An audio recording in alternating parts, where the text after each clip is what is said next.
में आपका स्वागत है और मैं आपसे मुखातिब हूँ समीर अब्बास। तुम अपने पास रखो अपने सूरजों का हिसाब, मुझे तो आखिरी घर तक दिया जलाना है। प्रोफेसर वसीम बरेलवी का ये शेर है और इसी बरेली की सरजमीन से जुड़े हुए अनुराग सिंह नीटू किसी भी तारुफ और इंट्रोडक्शन के मोहताज नहीं हैं। बरेली की सियासत में पिछले 20 साल का अगर हम लंबा अरसा देखें तो उसमें अनुराग सिंह नीटू का नाम बड़े ही अदब से लिया जाता है।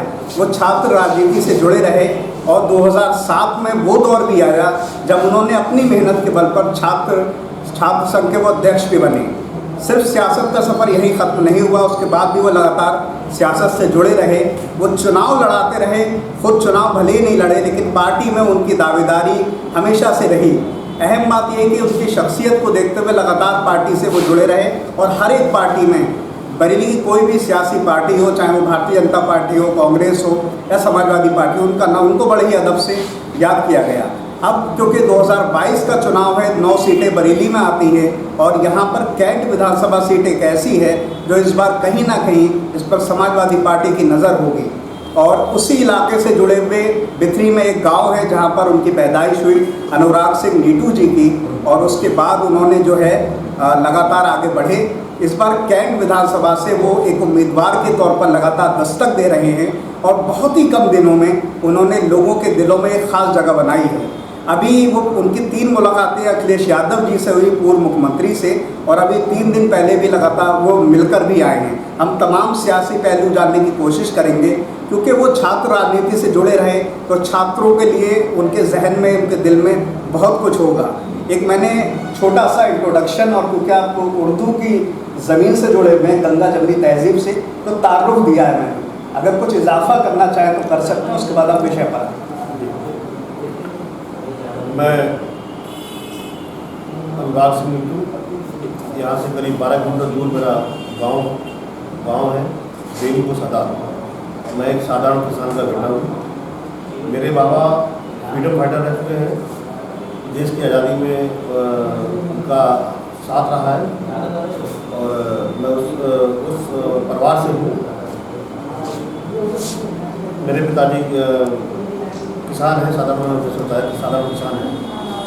और 2003-04 में मैं जब 11वीं कर रहा था तो यहाँ छात्र का चुनाव हुआ, उसमें मैंने भाग लिया। मेरे साथियों ने मुझे जिताया और तब से मैं लगातार उन्हीं गतिविधियों में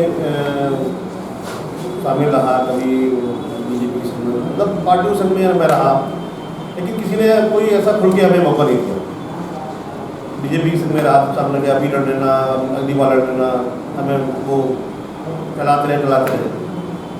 तो अब जैसे आप पूछ रहे हो समाजवादी पार्टी में से क्या है, समाजवादी पार्टी में एक युवा सोच है। वो आपने नारा देखा है, नई सपा है, नई युवा है, नई सपा है, नई युवा है, बुजुर्गों का हाथ और युवाओं का साथ। ये बिल्कुल सच है। ये जो हमारे राष्ट्रपति जी ने ये नारा निकाला है, वो युवाओं को लाइक कर रहे हैं, युवाओं को लाइक कर रहे हैं। वो युवाओं को पार्टी में बहुत तेज़ी से संख्या बढ़ा रहे हैं।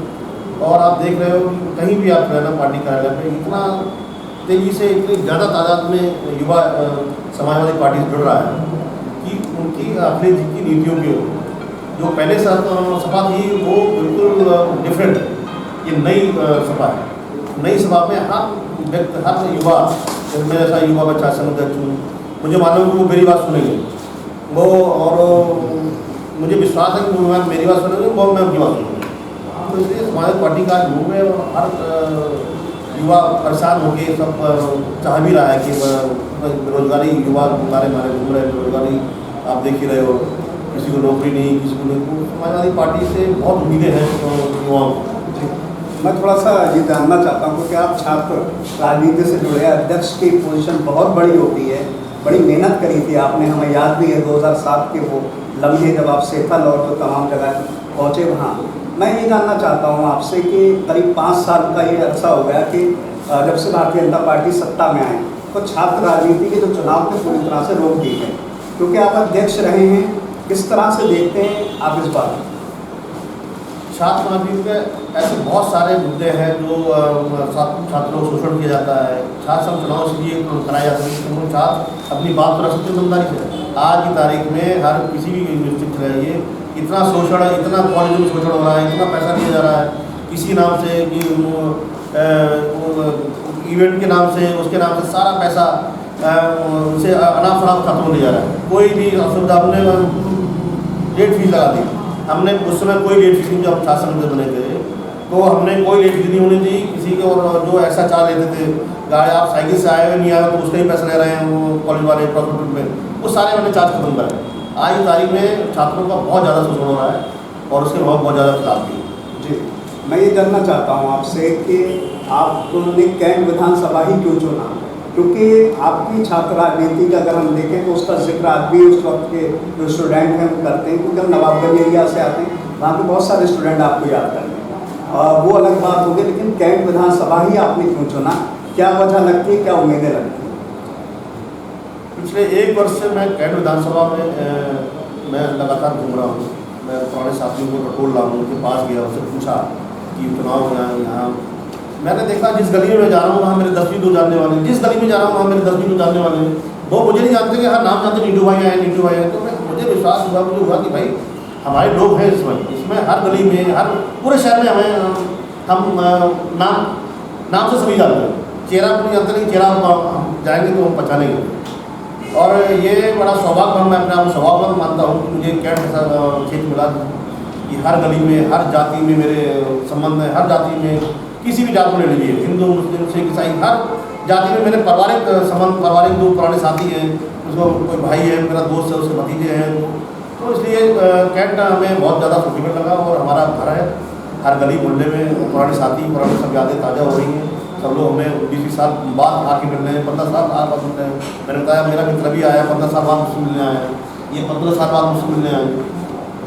तो इसलिए जो है कैंट विधानसभा लग रहा है कि तुम्हारा घर है, हम पहले क्यों नहीं। जी, मैं ये जानना चाहता हूँ आपसे कि क्योंकि आप छात्र राजनीति से रहे, छात्रों के जो हित हैं, जो उनकी बेहतरी के लिए काम है, वो बहुत करीब से देखते हैं, समझते भी हैं, क्योंकि आप खुद भी छात्र रहे हैं, आपने LLB किया है, जो बहुत बड़ी बात होती है अपने आप में करना।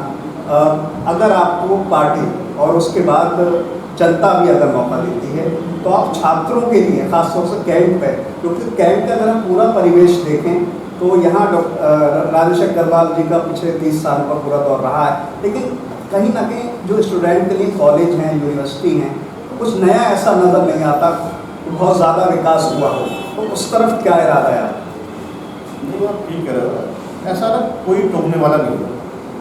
अब छात्र नीति खत्म हो गई तो ना कोई संगठन सामने आ रहा है बोल के। और जैसे हमारा हमने देखा है पिछले पेपरों में समाजवादी पार्टी कोई छात्र सभा मुद्दा उठाती है तो पुलिस से बुला के दबा दिया और बीजेपी वालों को दबा दिया, तो कोई खुल के नहीं आ रहा है।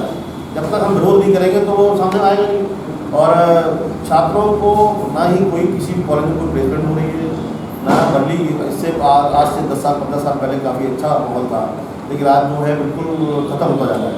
हर स्टूडेंट दिल्ली भाग रहा है, वहाँ भाग रहा है, वहाँ क्योंकि बरेली में बहुत सारे वो हैं प्लेसमेंट है। अगर चाहें तो ये कॉलेज वाले चाहें तो बहुत सारी कंपनियाँ ऐसी आने को तैयार है, लेकिन कोई बुलाते नहीं। जी, मैं एक साथ 2 सवाल कर दे रहा हूँ आपसे।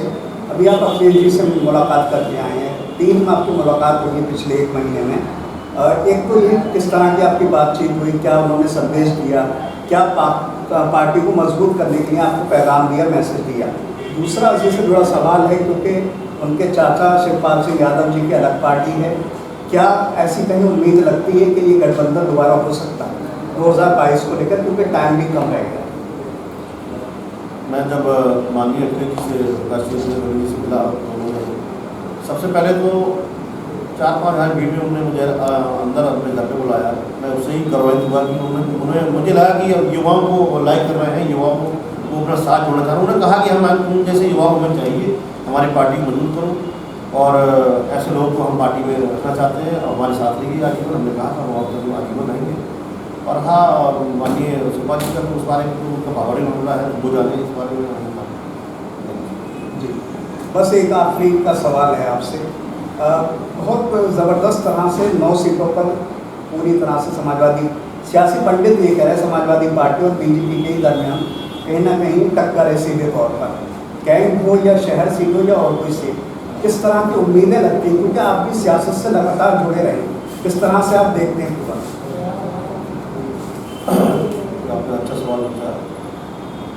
2022 में हमारे बरेली में 9 सीटें हैं और आप कहीं भी किसी भी विधानसभा में चले जाइए, 9 की 9 समाजवादी पार्टी सरकार की अगली आ रही है। कहीं कोई डाउट नहीं है, कोई वो नहीं है। आप जैसे कह रहे हैं कि आप हिंदू बोले, टोटल हिंदू, टोटल हमारा हिंदू सब समाजवादी पार्टी साथ में है और पूरी तरह हो चुका है। जो हमारा वोटर है, जो हमारा पिछली बार बैकवर्ड हमारे सब में समाजवादी पार्टी से था, बैकवर्ड लेके जनरल सब साथ में समाजवादी पार्टी। उन्हें मालूम है कि अगर अगले की सरकार लेके आएंगे तो रोजगार मिलेगा, कन्याधन मिलेगा, जो पेंशनें बंद कर दी सरकार ने वो सब चालू होंगी, बिजली भी हमारी सरकार की योजना है आने वाले समय में कि कुछ यूनिट 250-300 यूनिट फ्री करी जाएगी। बहुत सारी योजनाएं हैं जो इस बार अपनी सरकार ने चलाई थी, तो बीजेपी सरकार ने बंद कर दी। जनता त्रस्त हो चुकी है, गली गली उतर जाएगी, हर वर्ग का व्यक्ति परेशान है। आखिर ऐसा क्या है कि हर वर्ग का व्यक्ति परेशान है? केवल एक बड़ा वर्ग को छोड़ के, बड़ा वर्ग को छोड़ के बाकी जो बीच का वर्ग और नीचे का वर्ग, सारा वर्ग परेशान है। जी, अब मैं आपसे, मैंने सियासी बात कर ली, आपका बड़ा एक लंबा 15 साल 20 साल का सफ़र रहा है, शुभकामनाएं हैं भविष्य के लिए। इतनी बिजी लाइफ में एक नेता की बड़ी बिजी लाइफ होती है, 24 घंटे। अब नेतागिरी वो नहीं रही कि भाई आप पार्ट टाइम जॉब है, अब 24 घंटे काम होता है, बड़ी बिजी लाइफ होती है।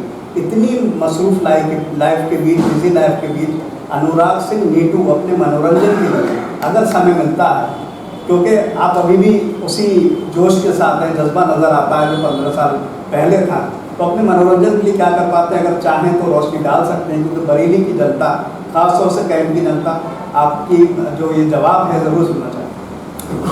मनोरंजन, ये तो आप बात सही है कि समय नहीं है और वैसे भी हर किसी के पास समय नहीं है। आज मुझे मेरे ख्याल से 1-2 साल होने जा रही है टीवी ना देखे, पिक्चर ना देखे, मोबाइल है, खाली समय मोबाइल खोल लिया, व्हाट्सएप से फुर्सत नहीं है। समय जो समय मिलता है व्हाट्सएप को जवाब देना है, फेसबुक पे जो लोग शेयर कर रहे हैं उनको लिखना है, तो समय कहाँ बचता है? तो जो शॉर्ट समय बचता है वो मोबाइल खाली में खा जाता है। अच्छा, कहने का मतलब है समय नहीं मिल पाता मनोरंजन? नहीं, समय आपको समय भी नहीं रहा। मनोरंजन क्या, मनोरंजन का मोबाइल है, कभी खाली, कभी ऐसे रहे नहीं, कभी वेट कर रहे हैं कहीं जा रहे हैं किसी का, तो वो समय मन बन जाता है। जी, बस एक आखिरी बात चलते चलते चाहता हूँ। मैंने अभी आपके, मैं जब अंदर दाखिल हुआ तो मैंने देखा कोई 10 साल पुराना दोस्त पिछड़ा हुआ आपसे मिलने आया, कोई 15 साल पुराना मिलने आया। तो ये बहुत बड़ी बात होती है। आजकल इतनी भाग दौड़ बड़ी ज़िंदगी है, सब एक दूसरे को भूल जाते हैं, पार्टियाँ भी बन जाती हैं, लेकिन बहुत बड़ी बात है सब आपके साथ खड़े हैं। किस तरह से कोई अगर उनको पैगाम देना चाहते हैं हमारे जरिए से दे सकते? नहीं, मेरे सारे पुराने साथी लगभग सबने फ़ोन किया और बाहर है, वो फ़ोन से टच में है। उन्होंने अपना भतीजे से बात कराई, भतीजों को भेजा मेरे पास, भाई को भेजा, चाचा को भेजा। मतलब ये बहुत, हम तो कह रहे हैं कि हमारे जो साथी हैं, हमारे मिलने वाले हैं, हम तो बहुत सौभाग्यशाली हैं कि इतना ज़्यादा हमें इतना विश्वास नहीं था कि इतने ज़्यादा लोग हमें मानते हैं। आज हमारा भाई, हमारा महामंत्री हमारे सामने चुनाव रहा था, कुछ वोटों से हार गया था 2003-4 में, आज हमसे जबकि वो इस पार्टी का भी नहीं है, बीजेपी का मैंडेट है, बीजेपी हमेशा वोट दिया, लेकिन नहीं, वो आज हमें वोट नहीं, हमें इससे मतलब मैं अपनी भाई समझता हूँ। जी, खैर हमारी बहुत सारी शुभकामनाएं हैं आपको, क्योंकि आप छात्र राजनीति से जुड़े, छात्रों के हित के लिए बहुत कुछ करा है और छात्र किसी भी देश की तरक्की के लिए बहुत ज़रूरी होता है। उनकी जिम्मेदारी भी आपके कांधों पर है। भविष्य की बहुत सारी शुभकामनाएं। मैं सभी अपने युवा साथियों से और आदरणीय समाज से आग्रह करूँगा कि वो हमारा साथ दें, जिससे कि आने वाले समय में मैं उनका साथ दे पाऊँ। और ये तो सब जानते हैं कि मेरा जो छात्र राजनीति में जो हमने छात्रों से किया, हर टाइम 12 बजे फ़ोन आया, 12 बजे उठा, 2 बजे फ़ोन आया और मैंने रिसीव किया तो 2 बजे मैं गया, कहीं थाने चौकी, कहीं कुछ हो गया, कहीं कुछ हो गया। और मैं हमेशा काम आने वाला व्यक्ति हूँ। ये तो हमारी जनता जान चुकी है 8 दिन में, और पहले से भी जानती है। वही नीटू और नाग सिंह है जो शासन देता और मेरा हमेशा काम किया, और इससे सब बहुत बड़ा प्रभाव पड़ेगा। ठीक है, बहुत सारी शुभकामनाएं सर। धन्यवाद धन्यवाद। तो हमारे साथ थे अनुराग सिंह नीटू, जो कि छात्र राजनीति से जुड़े हुए। बरेली की सियासत में उनका नाम बहुत पुराना है, सब लोग उन्हें जानते हैं। सिर्फ कैंट विधानसभा ही नहीं बल्कि नवाबगंज से क्योंकि हम आते हैं, तो नवाबगंज में सेथल भी वो जब आया करते थे 13 साल पहले, तो वहाँ भी उनका जिक्र होता है, बात होती है। ये उनका रुतबा और ये उनकी मोहब्बत का खुलूस का तरीका रहा है। यकीनन बहुत बड़ी बात है। कैंट विधानसभा क्षेत्र से इस बार समाजवादी पार्टी के लिए एक भावी उम्मीदवार के तौर पर लगातार वो दस्तक दे रहे हैं और कुछ ही दिनों में लोगों के दिलों में उन्होंने जगह बना ली है। यकीनन हिंदुस्तान की सियासत में बहुत सारे ऐसे हीरे हुए हैं जो छात्र राजनीति से निकले और उन्होंने सियासत की तमाम बुलंदी हासिल की। उसमें बहुत सारे नाम हैं और उसमें से अगर पार्टी मौका देती है और फिर जनता मौका देती है तो अनुराग सिंह नीटू बहुत कुछ कर सकते हैं, क्योंकि उन्होंने छात्रों के हित को बहुत करीब से देखा है। बहरहाल हमारी शुभकामनाएं हैं। 2022 का चुनाव में बहुत कम वक्त रह गया है और देखने वाली बात यही होगी कि समाजवादी पार्टी आगे क्या रणनीति अपनाती है। फिलहाल इन तमाम बातों के साथ मैं समीर अब्बास, कैमरामैन सरताज हुसैन के साथ अटल न्यूज़।